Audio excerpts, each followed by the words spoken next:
जय हिंद। स्वागत है आप सभी का आपके अपने यूट्यूब चैनल अमृत एकेडमी पे। हम लोग शीटेड पेपर 2 के लिए अपनी मैथ और साइंस की प्रिपरेशन कर रहे हैं और अभी तक हम लोगों ने मैथ और साइंस के लगभग 10-10 क्लासेस कंप्लीट कर लिए हैं। आज से अपना साइंस का जो है केमिस्ट्री का स्टार्ट किए करेंगे। हम लोग केमिस्ट्री में अपना पहला चैप्टर जो कि एसिड और बेस है उसको आज हम लोग कंप्लीट करेंगे, ठीक है। और जो लोग चैनल पे नए हैं उनके लिए मैं बता देना चाहता हूँ, आपके इस चैनल अमृत एकेडमी ऑफिशियल यूट्यूब चैनल पे हम लोग हर तरीके की टीचिंग एग्जाम्स की प्रिपरेशन करते हैं। अगर अभी तक आपने चैनल को सब्सक्राइब नहीं किया तो प्लीज़ चैनल को सब्सक्राइब जरूर कर लें, ठीक है। तो चलिए बिना टाइम वेस्ट किए आज की क्लास को हम लोग शुरू करते हैं। और आज की जो क्लास है वो काफ़ी इंपॉर्टेंट होने वाली है क्योंकि इस चैप्टर से एक क्वेश्चन जरूर देखने को मिलता है हर बार, ठीक है ना। इस बार भी एक क्वेश्चन आया था और इसमें क्वेश्चन जो आते हैं कई बार मिलान करने वाले आ जाते हैं, कई बार आपके एप्लीकेशन बेस आ जाते हैं, ठीक है। तो देखिए ये जो चैप्टर है क्लास 7th की एनसीईआरटी में, देखो ये अगर पहला पेज में दिखाऊं पहली स्लाइड्स, तो मैंने क्लास 7 की एनसीईआरटी से डिक्टो चैप्टर को उठाया हुआ है, ठीक है। तो एक एक चीज़ को बारीकी से समझना आप लोग, ठीक है। वैसे कंटेंट जो है वो हिंदी में ज़्यादा लिखा हुआ है, मैं चीज़ों को इंग्लिश में भी जितना पॉसिबल होगा उतना बता दूंगा। अगली बार से ध्यान रखूंगा इंग्लिश में भी कंटेंट लेने का, ठीक है। चलो सबसे पहले देखते हैं कि अम्ल और क्षार क्या होते हैं, ठीक है। तो दो चीज़ें हैं इसमें। ये देखिए एक वर्ड है, अभी मैं इससे बताऊंगा, एक ये कोटेशन है जिसको याद रखना है आपको, ठीक है ना। अगर हम पहचान की बात करें एसिड या फिर अम्ल की, ठीक है, तो देखिए जो एसिड होते हैं अगर इनके टेस्ट की बात करें तो ये स्वाद में कैसे होते हैं, खट्टे होते हैं, ठीक है ना। तो पहली बात आपको ये याद रखना है कि एसिड जो होते हैं वो स्वाद में खट्टे होते हैं। दूसरा, अभी देखिए एक होता है लिटमस। लिटमस क्या होता है, लिटमस पेपर होता है। पहले अगर मैं केवल एसिड की बात कर लूँ फिर हम लोग इस बेस पे आ जाएंगे, फिर दोनों को तुलनात्मक अध्ययन कर लेंगे तो आपको चीज़ें याद रहेंगी, ठीक है। देखो वैसे आप सारे साइंस बैकग्राउंड के हैं तो बहुत सारी चीज़ें आपको याद होंगी, बस आपको पहचानने की ज़रूरत है एक बार रिवीजन की, ठीक है ना। एसिड का स्वाद कैसा होता है, खट्टा होता है। यह नीले लिटमस को कैसा कर देता है, लाल में बदल देता है। लिटमस पेपर क्या होता है ये सब कुछ अभी मैं डिटेल में बताऊंगा, ठीक है। अच्छा, ये एक्वस विलियन में अगर बात करें, ये जली विलियन में H+ आयन देता है। कौन, अम्ल। अम्ल जो होता है जली विलियन में कौन सा आयन देता है, तो आप कहोगे H+ आयन देता है। ये बात याद रखोगी, ये डायरेक्ट क्वेश्चन भी पूछा जाता है, ठीक है ना। अगर हम बात करें, देखिए क्लास 7 की एनसीईआरटी में दिया हुआ है एसिड शब्द जो है लैटिन भाषा से लिया गया जिसका अर्थ ही होता है क्या, खट्टा होता है, ठीक है। अब इसमें देखिए कई तरीके के आपके एसिड्स पाए जाते हैं, ठीक है। किस तरीके के एसिड्स होते हैं, एनसीईआरटी को फॉलो करें तो देखो प्रबल एसिड मतलब स्ट्रॉन्ग एसिड। स्ट्रॉन्ग एसिड में आपका आ जाता है HCl, H2SO4 जिसको कि सल्फ्यूरिक एसिड बोलते हैं, ठीक है। HNO3 नाइट्रिक एसिड हो गया, और इस तरीके के कई सारे और भी हैं, फिलहाल अभी इतना ध्यान देना है, ठीक है। दुर्बल अम्ल की अगर बात करें, वीक एसिड की बात करें तो CH3COOH हो गया आपका, लैक्टिक एसिड हो गया, ऑक्जेलिक एसिड हो गया। देखिए ऐसे बहुत सारे एसिड्स होते हैं जिनको हम खा सकते हैं, खा के उनके स्वाद के अनुसार उनका पता लगा सकते हैं, लेकिन सारे एसिड्स को खा करके पता नहीं लगाया जा सकता है। उसके लिए बनाता है आपका सूचकांक जिसको बोलते हैं इंडिकेटर। उसकी हेल्प से हम लोग क्या करते हैं, उसका पता लगाते हैं कि कौन एसिड है कौन सा बेस है, ठीक है ना। तो इतनी जो बेसिक नॉलेज थी ये समझ गए। अब देखिए एक कंफ्यूजन बार बार आता है कि जो ये है आपका लिटमस है, लिटमस है एसिड में कैसा रंग देता है और बेस में कैसा रंग देता है।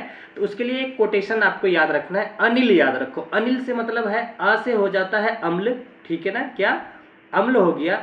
नी से हो गया कि नीले को नीले रंग से किस में बदल देता है, ला से लाल में, ठीक है ना। तो अम्ल क्या करता है, नीले लिटमस को लाल में बदल देता है। ये कैसे याद रखोगे आप लोग, इस वर्ड से, कौन से वर्ड से, अनिल से।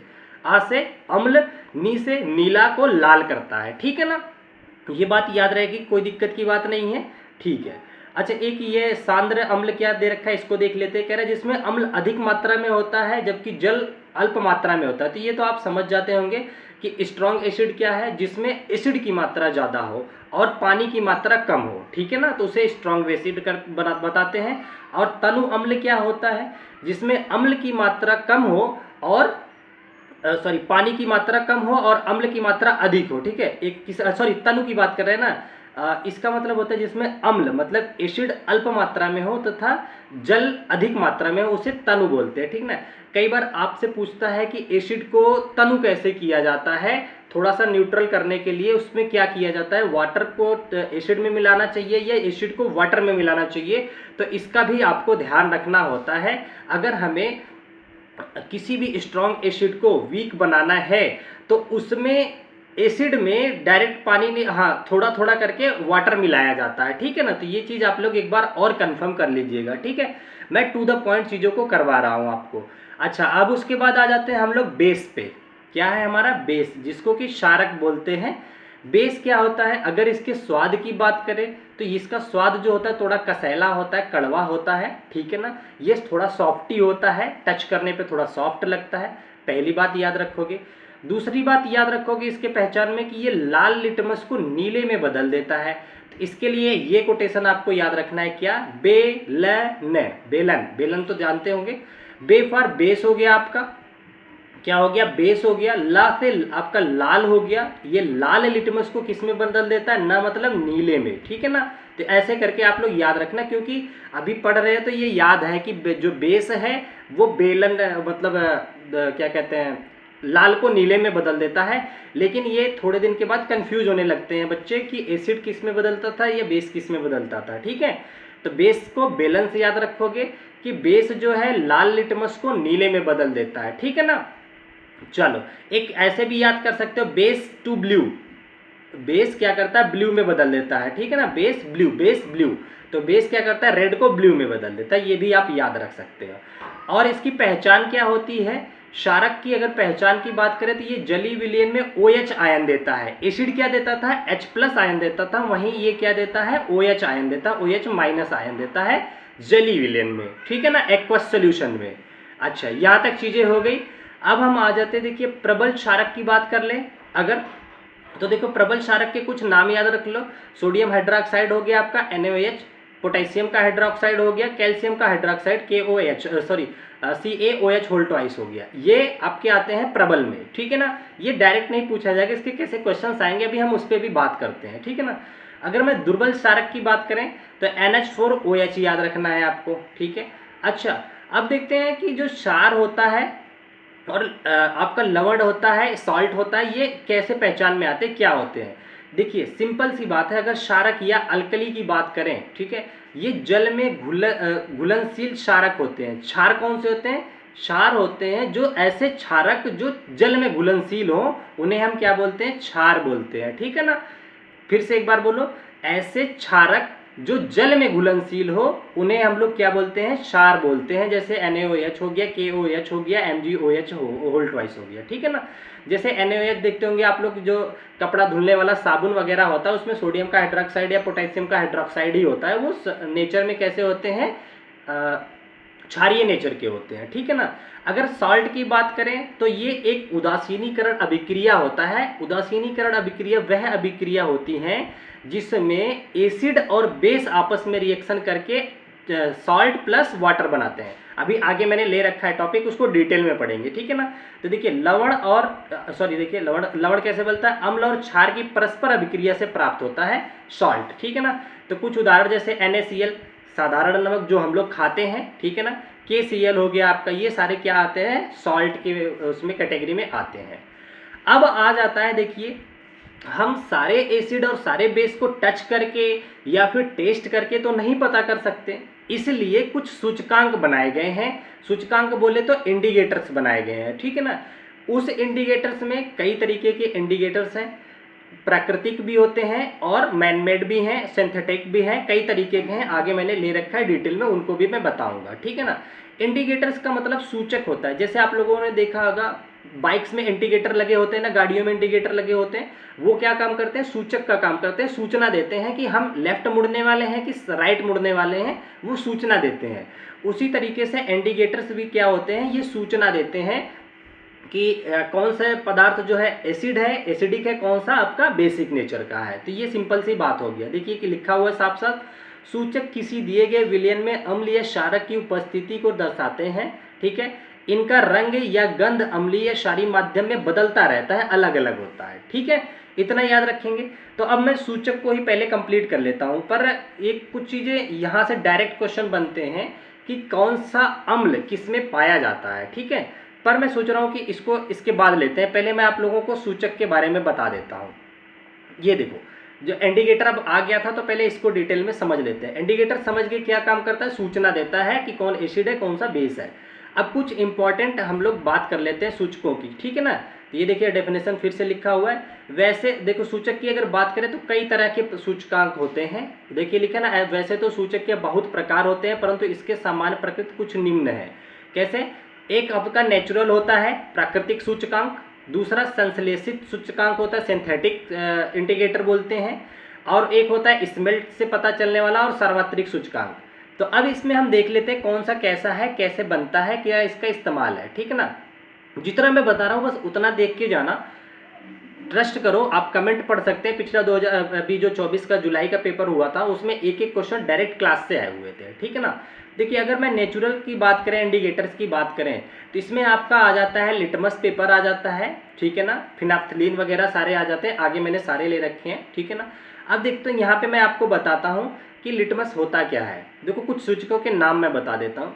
वे सूचक जो प्राकृतिक स्रोतों से प्राप्त होते हैं उन्हें हम लोग प्राकृतिक बोलते हैं, ठीक है ना। जैसे एग्जाम्पल में हल्दी हो गया, हल्दी नेचर में पाई जाती है, पैदा होती है, ठीक है। लिटमस हो गया आपका, चाइना रोज हो गया, लाल गोभी हो गया आदि, ये सारे प्राकृतिक सूचकांक है, ठीक है ना।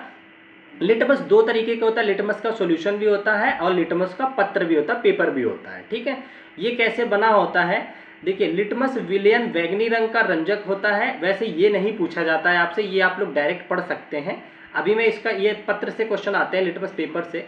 लिटमस पत्र दो रंग का होता है, एक नीले रंग का लिटमस पेपर होता है, एक लाल रंग का होता है। मैंने पहले ही बता दिया कि जो अम्लीय माध्यम में इसका जो रंग होता है अम्ल में नीला, ठीक है ना, लिटमस पत्र को लाल कर देता है। ये सारी चीजें मैंने बता दिया। अम्ल में क्या होता है, नीले लिटमस को अम्ल जो है लाल में कर देता है, वहीं क्षार जो होता है लाल लिटमस को नीले में बदल देता है, ठीक है ना। तो ये बेसिक सी चीज थी, ये आपको पता चल गएगा। अब जो मैं बताने वाला हूँ ये बहुत ही ज्यादा इंपॉर्टेंट है, इन्हें आपको डायरेक्ट याद रखना है, ठीक है। क्या करना है आपको, इन्हें डायरेक्ट याद रखना है कि कौन सा किसमें कलर होता है, ठीक है ना। चलो एक एक मैं बताता हूँ। सूचकांक का नाम बताऊंगा, उसके रंग गंध के आधार पे एसिड में क्या होता है वो बताऊंगा, फिर बेस में क्या होता है वो बताऊंगा, ठीक है ना। सबसे पहला हमने ले लिया, देखिए यहाँ से यहाँ तक प्राकृतिक है, ये 3 तक जो है प्राकृतिक सूचकांक की बात की गई है, ठीक है ना। देखिए लिटमस एक प्राकृतिक सूचकांक है, ये आपको याद हो जाना चाहिए अब तक कि एसिड में इसका रंग कैसा होता है, लाल होता है। बेस में कैसा रंग होता है आपका, इसका नीले रंग का होता है, ठीक है ना। सिंपल सी बात है। अब वहीं अगर हम बात करें लाल पत्ता गोभी जो होती है, पत्ते गोभी का जो रस होता है वो भी एक तरह का सूचकांक होता है। उसे जब आप एसिडिक विलेन में ले जाओगे तो वो लाल कलर का हो जाता है, जिस कलर का होता है लाल पत्ते के गोभी का रस, ठीक है ना। लेकिन वहीं वो अगर क्षारीय माध्यम में जाता है तो उसका रंग जो आ जाता है हरा आ जाता है। तो ये आपको याद रखना है, ठीक है ना। चलो अब हम बात कर लेते हैं टर्मरिक, जिसको कि हल्दी होता है। हल्दी जो है ये जब अपने आप एसिड में डालोगे तो कोई रंग नहीं देता है, ठीक है। हल्दी क्या करता है, कोई रंग नहीं देता है एसिड में, लेकिन जैसे ही इसको आप क्षारीय विलयन में लेके जाते हैं तो ये हल्का ईंटे जैसा, जो ईंट होता है घर जिससे बनता है, भूरे रंग का लाल कलर देता है। कौन, हल्दी। ये डायरेक्ट पूछा जाता है कि एसिडिक विलयन क्षारीय विलयन में हल्दी यानी कि टर्मरिक का रंग क्या होता है, तो भूरा लाल होता है, ठीक है ना। ये बात याद रखोगे। कई बार आप लोग कपड़े धुलते होंगे कि देखते होंगे कि अगर सब्जी वगैरह लग जाती है शर्ट वगैरह में, उसको साबुन से धुलो तो देखते होंगे कि येलो कलर का अगर दाग लगा हुआ है हल्दी का तो वो बदल के रेड कलर का, थोड़ा ब्राउन कलर का छूटता है, ठीक है ना। तो ये अगर आप लोग ऑब्जर्व किए होंगे तो ये दिख जाएगा आपको, ठीक है। चलो अब आ जाता है आपका सिंथेटिक वाला फिनाफ्थलीन की। अगर मैं बात कर लूँ, एक सूचकांक है फिनाफ्थलीन, एसिड में कैसा रंग देता है, ये रंगहीन होता है एसिड में। लेकिन वहीं अगर मैं बेस में बात करूं तो ये गुलाबी रंग देता है। कैसा रंग देता है, गुलाबी रंग देता है, ठीक है ना। उसके बाद आपका आ जाता है मेथिल ऑरेंज। मेथिल ऑरेंज क्या करता है, एसिड में तो लाल रंग देता है, लेकिन वहीं अगर हम बात करें क्षार की तो क्षार में ये कैसा रंग देता है, पीला रंग देता है, ठीक है ना। Very good. अच्छा अब यहाँ तक आ गए आप लोग। एक इस बार पूछा गया था चाइना रोज का। चाइना रोज देखिए जब अम्ल में होता है, ये मिलान करने वाले में इस बार क्वेश्चन आया था जुलाई वाले में, मैं क्वेश्चन भी दिखाऊंगा, ठीक है ना। तो चाइना रोज जो है एसिडिक सॉल्यूशन में डार्क मतलब गहरे पिंक कलर का, मतलब गहरे गुलाबी रंग देता है, कौन सा? चाइना रोज जो होता है एक इंडिकेटर है जो कि अगर एसिडिक सॉल्यूशन में लेके जाओगे तो गहरे गुलाबी रंग देता है, वहीं अगर हम लोग इसको बेसिक सॉल्यूशन में लेके जाए तो ग्रीन यानी कि हरा रंग देता है। ठीक है ना, समझ गए? यहां तक किसी को कोई दिक्कत नहीं हुई होगी। चलो एक बार फटाफट से इसको मैं रिवाइज करवा देता हूं। लिटमस एसिड में लाल, इसको अनिल वर्ड से याद रखोगे आप लोग, ठीक है ना। इसको बेलन से, ठीक है ना, इस तरीके से याद रखोगे। लाल पत्ता गोभी का रस। अच्छा, मेरे कहने पे एक बार आप लोग गूगल करके सर्च कर लेना, गुड़हल का जो पत्ती होता है वो एसिड में कैसा रंग देता है और बेस में कैसा रंग देता है। ये आपका होमवर्क है, ये यहाँ से भी क्वेश्चन आया था। नहीं बता पाओगे कमेंट करना, मैं बता दूंगा, ठीक है। चलो अच्छा, अब ये जो छोड़ के आया था कुछ अम्ल के नाम और उनके प्राप्ति के स्रोत, वो कहाँ से पाए जाते हैं, ये बहुत ही ज़्यादा इंपॉर्टेंट है, ठीक है ना। यहाँ से बार बार क्वेश्चन पूछे गए हैं तो इसको आपको ध्यान में रखना है। मेरे साथ एक एक बार पढ़ोगे आप लोग, उसके बाद खुद याद रखोगे, ठीक है। एक सेकंड में पेन सेलेक्ट कर लूँ जरा। हाँ चलो, देखिए सबसे पहले आपका आता है एसिटिक एसिड, ठीक है ना। एसिटिक एसिड ये पाया जाता है सिरका में, सिरका मतलब कि विनेगर में, ठीक है ना। सीबीएसई बोर्ड में ये विनेगर लिख करके देता है, तो विनेगर में कौन सा एसिड पाया जाता है? आप कहोगे सर एसिटिक एसिड पाया जाता है, ठीक है ना। अब अगर मैं बोलूं कि चींटी के डंक में या फिर मधुमक्खी के डंक में कौन सा एसिड पाया जाता है, तो वो पाया जाता है आपका फॉर्मिक एसिड पाया जाता है, ठीक है ना। क्या पाया जाता है? फॉर्मिक एसिड पाया जाता है। अच्छा, अब आ जाते हैं नींबू की कुल में, मतलब नींबू मतलब खट्टे फल, नींबू हो गया, संतरे हो गए, इस तरह के नींबू, संतरा या ऐसे बहुत सारे कच्चा आम, खट्टे फलों में कौन सा एसिड पाया जाता है? साइट्रिक एसिड पाया जाता है, ठीक है। याद रहेगा ना कि नींबू या फिर खट्टे फलों में कौन सा एसिड पाया जाता है? सिट्रिक एसिड पाया जाता है। देखो कई बार ना खट्टे फलों का नाम भी यही बोला जाता है कि सिट्रिक फल है ये, क्योंकि वो खट्टे होते हैं, ठीक है। उसमें कौन सा एसिड पाया जाता है? साइट्रिक एसिड पाया जाता है, ठीक है। ये बात याद रखोगे। एक बार फिर से बोलो, नींबू, संतरा और खट्टे फल, इसमें कौन सा एसिड पाया जाता है? साइट्रिक एसिड पाया जाता है, ठीक है ना। चलो अब आ जाते हैं, आगे बढ़ चलते हैं। एक आता है आपका लैक्टिक एसिड। लैक्टिक एसिड देखो, लैक्टो आप देखते होंगे, लैक्टोबैसिलस नाम की एक जीवाणु होता है जिससे दूध बदल जाता है दही में, ठीक है ना। और दूध में आप देखते होंगे लैक्टोज पाया जाता है, ठीक है ना। तो उसी से बना हुआ है लैक्टिक एसिड। तो दूध से दही बनता है और दूध में लैक्टोज पाया जाता है, तो इसलिए दही में कौन सा अम्ल पाया जाता है? तो आप कहोगे कि सर लैक्टिक अम्ल पाया जाता है, ठीक है ना। क्या बनता है, क्या पाया जाता है? लैक्टिक एसिड पाया जाता है, ठीक है। अच्छा, अब वहीं आ जाते हैं हम, अगर बात करें पालक में, पालक में कौन सा एसिड पाया जाता है? तो पालक में आपका पाया जाता है ऑक्जेलिक एसिड, ठीक है ना। क्या पाया जाता है पालक में? Oxalic acid. अच्छा, मुझे जरा बताइएगा कि टमाटर में कौन सा एसिड पाया जाता है, ठीक है ना। तो एक दो आप भी थोड़ा सा सर्च कीजिएगा, ठीक है। तो ये याद रखना है आपको। अच्छा देखिए, अगर मैं बात करूं आंवला या फिर सिट्रिक फल, खट्टे फल में एस्कॉर्बिक एसिड पाया जाता है। एस्कॉर्बिक एसिड आपको विटामिन सी का रासायनिक नाम भी होता है एस्कॉर्बिक अम्ल, ठीक है ना। तो ये भी आप लोग याद रखोगे, ठीक है ना। एक आता है आपका टार्टरिक अम्ल। टार्टरिक अम्ल पाया जाता है इमली में, अंगूर में और कच्चे आम में, ठीक है ना। याद रखोगे। टार्टरिक एसिड किस में पाया जाता है? कच्चा आम हो, अंगूर हो, इमली हो, इसमें कौन सा एसिड पाया जाता है? तो आप कहोगे कि सर इसमें पाया जाता है टार्टरिक एसिड, टार्टरिक अम्ल, ठीक है ना। एक बार मैं फटाफट से इसको रिवाइज करवा देता हूं, देख लो। सिरका पूछेगा, विनेगर का कौन सा एसिड? Acetic acid. चींटी के डंक में फॉर्मिक एसिड। नींबू या खट्टे फल में कौन सा पाया जाता है? आप कहोगे साइट्रिक एसिड। संतरे में साइट्रिक एसिड, दही में लैक्टिक एसिड, पालक में ऑक्जेलिक एसिड और आंवले में आप कहोगे एस्कॉर्बिक एसिड। विटामिन सी का क्या नाम है? एस्कॉर्बिक एसिड, ठीक है ना। इमली में या अंगूर में या कच्चे आम में कौन सा पाया जाता है? टार्टरिक एसिड पाया जाता है। रिवीजन हो गया, ये याद रखोगे, ये कई बार मिलान में पूछा गया। अभी एक क्वेश्चन लिया है मैंने PYQ, तो आपको बताना भी पड़ेगा कौन सा पाया जाता है, ठीक है ना। आपको सूचकांक मैंने बता दिया, कोई दिक्कत की बात नहीं है, सारे याद कर लिए होंगे आप लोगों ने। अच्छा, अब हम लोग कुछ क्षारक की बात कर लेते हैं, बेस की। कौन सा बेस होता है उसके कुछ नाम पूछे जाते हैं, जैसे चूने का पानी जिसको कि कैल्शियम हाइड्रोक्साइड बोलते हैं, CaOH2, ये एक क्षारक है, बस ऐसे याद रखना आप लोग, ठीक है ना। साबुन हो गया आपका, साबुन जो सॉप होता है जिससे कपड़ा साफ किया जाता है, सोडियम का हाइड्रोक्साइड होता है या फिर पोटेशियम का हाइड्रोक्साइड होता है, ये भी एक क्षारक का है, ठीक है ना।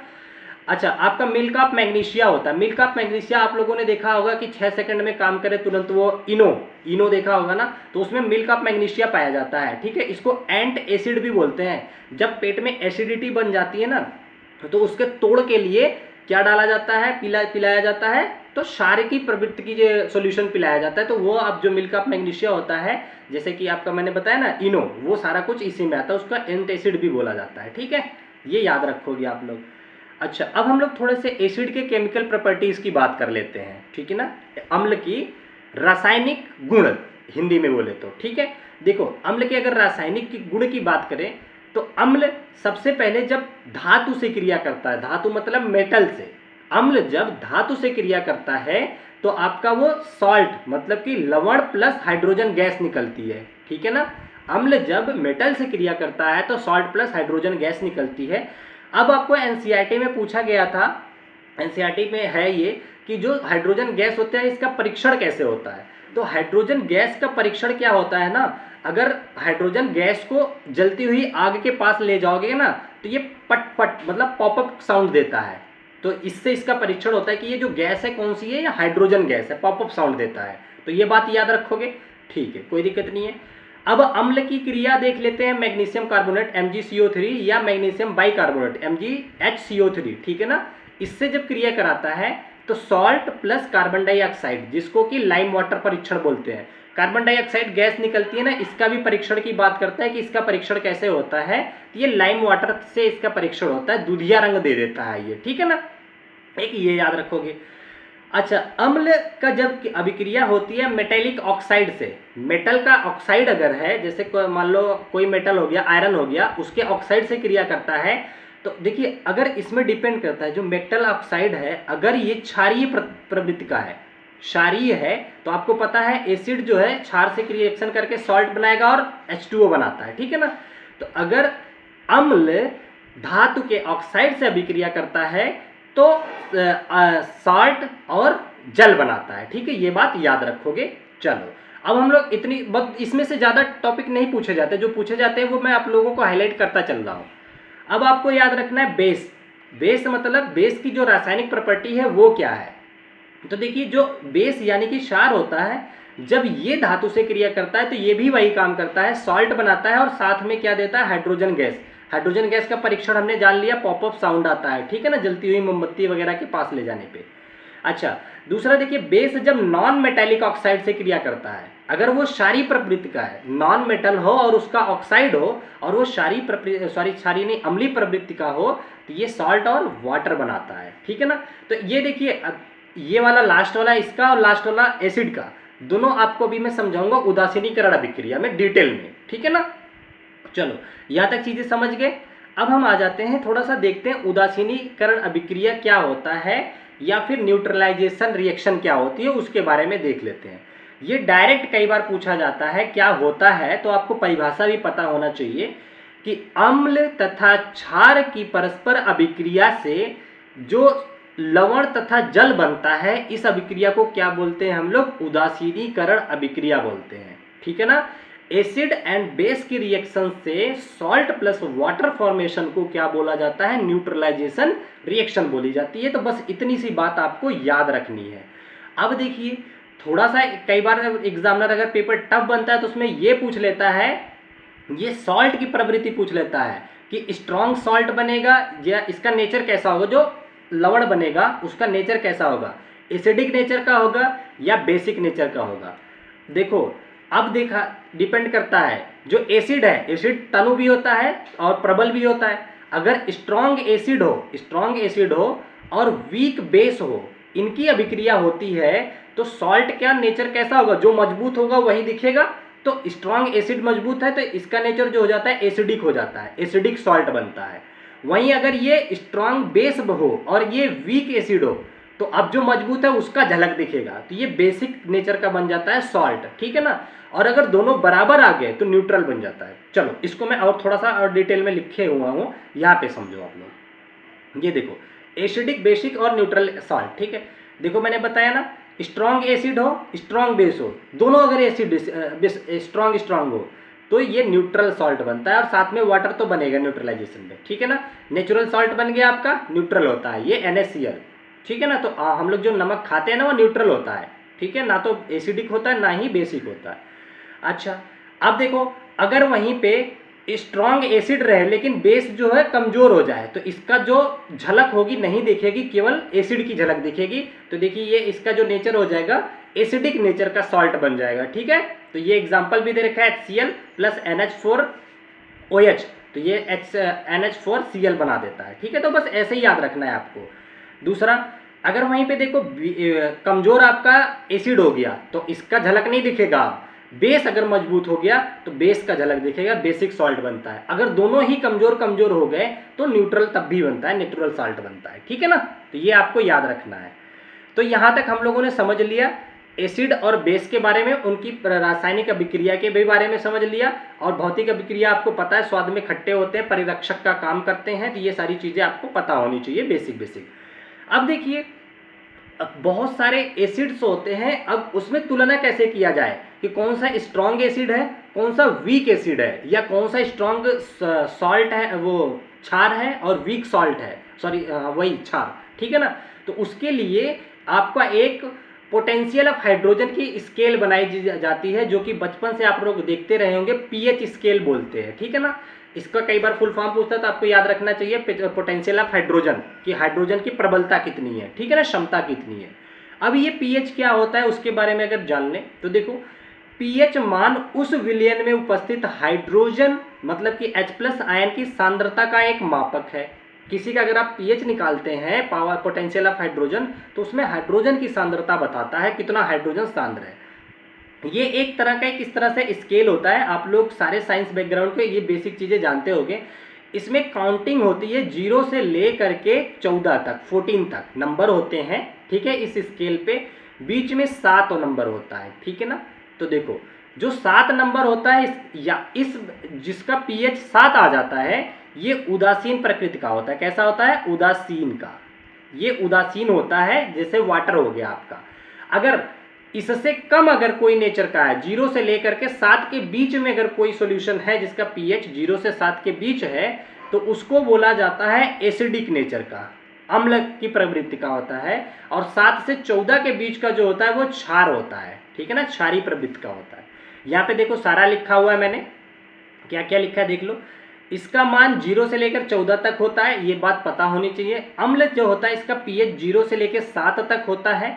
क्षार का पीएच 7 से लेकर 14 तक होता है।